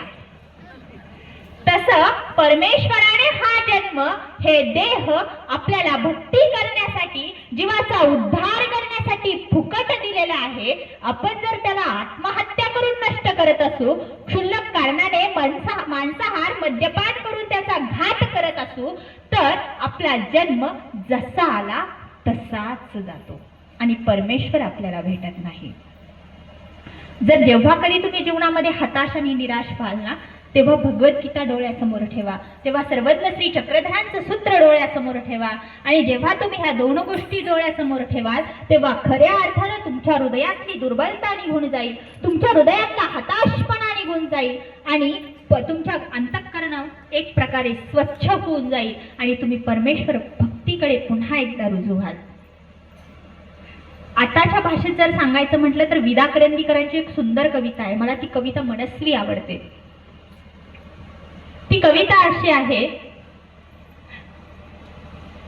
नजर रोखुनी नजरेमध्ये आयुष्याला द्यावे उत्तर. अशा प्रकारची काहीतरी कविता आहे. आता ती कवितेच्या ओळी मला आठवत नाहीयेत. तर ती कविता जेव्हा आपण वाचू, तुम्ही नेटवरती सर्च करा, ती कविता तुम्हाला सापडेल. कविता खूप सुंदर आहे.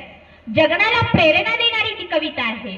आणि तरुण पिढीला माझी विनंती आहे, बाबारो आपलं जीवन हे एवढं सोपं नाहीये. जीवनात तुम्ही आणि आम्ही संकटाने ग्रासलेलो नाही, अशा अनेक माणसं आहेत. त्यांना दुःख, काही लोकांना एवढं दुःख आहे की ते दुःख पचवू शकत नाहीत, ते त्या दुःखाचा विचार करू शकत नाही. आपण साधं एक दुःख आपल्या वाट्याला जर आलं तर आपण हताश होतो, निराश होतो आणि पार आत्महत्येपर्यंत टोकाचं पाऊल उचलतो. अरे मुंगळ्यासारखा अक्षुद्र प्राणी मागचा अर्धा भाग तुटून गेल्यावरही अर्ध्याच देहावर जिद्दीने जगत असतो. माणूस सोडून दुसरा कुठलाच प्राणी आत्महत्या करत नाही, मग माणसाने का करावी? आणि म्हणूनच जर जीवनाचं सोनं करायचं असेल, जीवनाला खऱ्या अर्थाने एक रूप द्यायचं असेल, आकार द्यायचा असेल, तर तुम्ही भगवद्गीता वाचा, श्रीकृष्ण समजून घ्या, सर्वज्ञ श्री चक्रधर भगवंताचं कार्य समजून घ्या, महानुभाव पंथाचा आचार विचार समजून घ्या, महानुभाव पंथ समजून घ्या. खऱ्या अर्थानं तुमच्या जीवनाचं सोनं झाल्याशिवाय राहणार नाही, हे मी 100% शुअरली सांगते. आज या ठिकाणी बराच वेळ झालेला आहे, बोलण्यासारखं खूप काही आहे.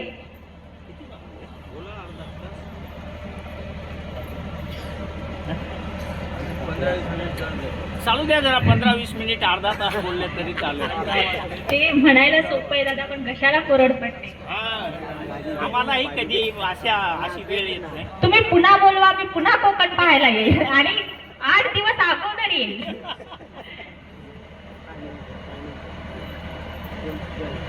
सर्वज्ञ श्री चक्रधर भगवंताचं कार्य जर बघायला गेलं, श्री गोपाळकृष्णांचं कार्य बघायला गेलं, तर खऱ्या अर्थानं आम्ही त्या कार्याचं वर्णन सुद्धा करू शकणार नाही, एवढं मोठं ते कार्य आहे. आणि ते साधं जीवन जगलेले आहेत, त्यातून मोलाचा संदेश त्यांनी दिलेला आहे. बघा, जगज्जेता सिकंदर याने आयुष्यभर लढाई करून प्रचंड संपत्ती कमावली, पण पण शेवटच्या क्षणी त्याला सगळं व्यर्थ वाटायला लागलं तेव्हा त्याने आपल्या दरबारी नातेवाईकांना बोलावून सांगितलं की मी मेल्यानंतर माझे मोकळे हात शिर्डीच्या बाहेर काढून ठेवा, म्हणजे सगळ्या जगाला कळेल की एवढ्या मोठ्या प्रचंड धनाचा मालक खाली हात इथून चाललेला आहे. जीवनामध्ये आपण संपत्तीचा गर्व करत असतो. गर्व करायचा असेल ना, माणसांचा गर्व करा. आम्ही माणसाला दूर करतो आणि संपत्तीचा गर्व करतो. संपत्ती कधीच कुणाच्या उपकारक ठरलेली नाही. माणूस माणसासाठी उपकारक ठरलेला आहे. म्हणून माझे सर्वत्र श्री चक्रधर भगवंत वाडोवाडी माणूस शोधत फिरलेले आहेत. माणूस द्या म्हणजे माणूस द्या, भीक मागता प्रभू दिसला. सर्वत्र श्री चक्रधर भगवंत माणूस शोधत फिरले. आणि जेव्हा स्वामी माणूस शोधत फिरले त्यांनी ती बीजाची पेरणी, त्या संस्कारांची पेरणी, त्या विचारांची पेरणी या महाराष्ट्राच्या मातीमध्ये केली. महाराष्ट्र ही संतांची भूमी म्हणून ओळखली जाते.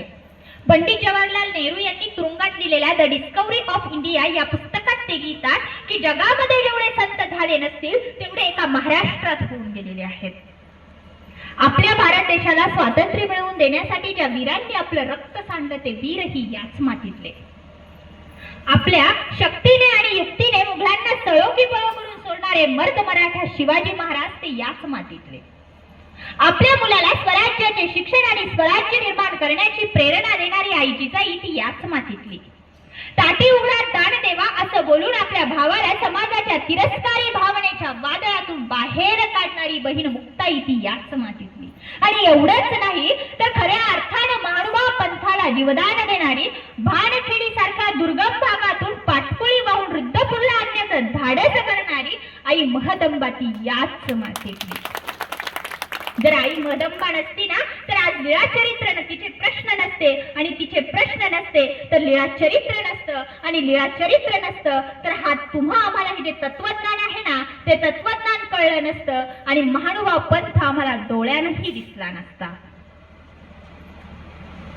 महदंबे तू नागदयाची प्राणज्योत चेतना, परमार्गाच्या वृद्धे तुझला शतकोटी वंदना. आज ती महदाईसा होती म्हणून या महाराष्ट्राच्या भूमीमध्ये हा महानुभाव पंथ रुजला गेलेला आहे. आणि त्याच महानुभाव पंथाचे आचार विचार हे आपल्या जीवनासाठी उपकारक आहेत, दिशादर्शक आहेत, जीवनाला उद्धारक आहेत. म्हणून या ठिकाणी एवढीच विनंती करते की तुम्ही ब्रह्मविद्या आत्मसात करा, तुम्ही महानुभाव पंथ अभ्यासा, तुम्ही स्मृतीस्थळ अभ्यासा. तुम्हाला कळेल की महानुभाव पंथातला एक एक साधू कसं जीवन जगलेलं आहे. स्वतःच्या धर्मासाठी बलिदान देणारी ही मंडळी, त्यांनी प्राण दिला धर्मासाठी, पण धर्माला बुडू दिलेला नाही, धर्माला दाग लागू दिलेला नाही. ती सुंदर बोलला ईसा. जेमते माझ्या वयाची ती साध्वी, या साध्वीला जेव्हा यवनांनी पकडलं, यवनांनी महाराष्ट्रात जेव्हा धुमाकूळ घातला तेव्हा तिला त्यांनी पकडलं, आणि पकडल्यानंतर त्यातल्या सरदाराने तिला सांगितलं की तू फक्त माझ्याशी लग्न कर, तू फक्त हो म्हण, मी तुला राणी बनवून ठेवेल. तिला कळून चुकलं होतं की मी या मुघलांच्या धाडीमध्ये सापडले, मी या यवनांच्या जर हाताला लागले तर माझा धर्म बुडून जाईल, माझा धर्मभंग होईल, माझा प्राण गेला तरी चालेल, पण मी माझा धर्मभंग होऊ देणार नाही. यवनांनी तिला गाठलेलं आहे. समोरच तिला एक विहीर दिसली. धावतच जाऊन तिने श्री चक्रधरा म्हणून त्या विहिरीत उडी टाकलेली आहे. स्वतःचं जीवन संपवलं, पण स्वतःच्या धर्माला दाग लागू दिला नाही. एवढे निष्ठेची माणसं, एवढे निष्ठेचे पूर्वज, साधू आणि संत या महाराष्ट्राच्या मातीमध्ये महानुभाव पंथात होऊन गेले, आणि तेवढ्याच निष्ठेने आम्हाला हा महानुभाव पंथ जपायचा आहे एवढे एक आश्वासन देते. आणि आज माझ्या विचारांना या ठिकाणी थांबते, कारण म्हणतात अजूनही बोथट झाली नाही धार गीतेच्या तत्वाची, अजूनही बोथट झाली नाही धार गीतेच्या तत्वाची. कुणातही हिंमत नव्हती श्रीकृष्णाला हरवण्याची. घासल्याशिवाय धार नाही तलवारीच्या पातीला, घासल्याशिवाय धार नाही तलवारीच्या पातीला. आणि महानुभावाशिवाय पर्याय नाही भारतभूच्या मातीला, महानुभावाशिवाय पर्याय नाही भारतभूच्या मातीला. या ठिकाणी आपण सर्वांनी मला अत्यंत प्रेमाने आमंत्रित केलं. एवढा सुंदर परिसर मला तुमच्यामुळे बघायला मिळाला. खरं तर माझ्या मनामध्ये मी जेव्हा त्या तिकडच्या टोकाला बघायला गेले ना, त्यावेळी माझ्या मनात एक विचार आला की पीएचडीचा जेव्हा प्रबंध लिहायचा असेल ना, तेव्हा मी सध्या पीएचडी करतेय, पीएचडीचा प्रबंध लिहायला जेव्हा मी सुरुवात करेल तेव्हा एवढ्याच निसर्गरम्य वातावरणात जर लिहिता आला तर तो प्रबंध खऱ्या अर्थानं सर्वोत्कृष्ट प्रबंध ठरेल. कारण इथलं वातावरण, इथली माणसं ही सगळीच मोलाची आहेत आणि खऱ्या अर्थानं प्रेमळ आहेत, स्नेहाची आहेत. जीवनात अजून दुसरं काय हवं असतं? माणसं, प्रेमाची माणसं आणि मानसिक समाधान या 2 गोष्टी असतील तर तो जगातला सगळ्यात श्रीमंत माणूस असतो. आणि ती श्रीमंती मला या गावात आल्यानंतर अनुभवायला मिळाली. हे पुन्हा एकदा सांगते, तुम्हा सर्वांचे पुन्हा एकदा आभार मानते आणि माझ्या शब्दांना पूर्ण विराम देते. परंतु जाण्याच्या अगोदर तुम्हाला एक गोष्ट सांगते की आतापर्यंत माझ्या प्रवचनातून जे काही चुकीचं वाटलं असेल ते सर्वस्वी माझं आहे आणि जे चांगलं वाटलं असेल ते माझ्या गुरुजनांचं आहे. चांगलं ते तुम्ही तुमच्या सोबत घेऊन जा आणि चुकीचं ते इथेच ठेवून जा, एवढं सांगते आणि थांबते. जय श्री कृष्ण, जय महानुभावपण. धन्यवाद. दंडवत. धन्यवाद पूजाताई. तब्बल आपण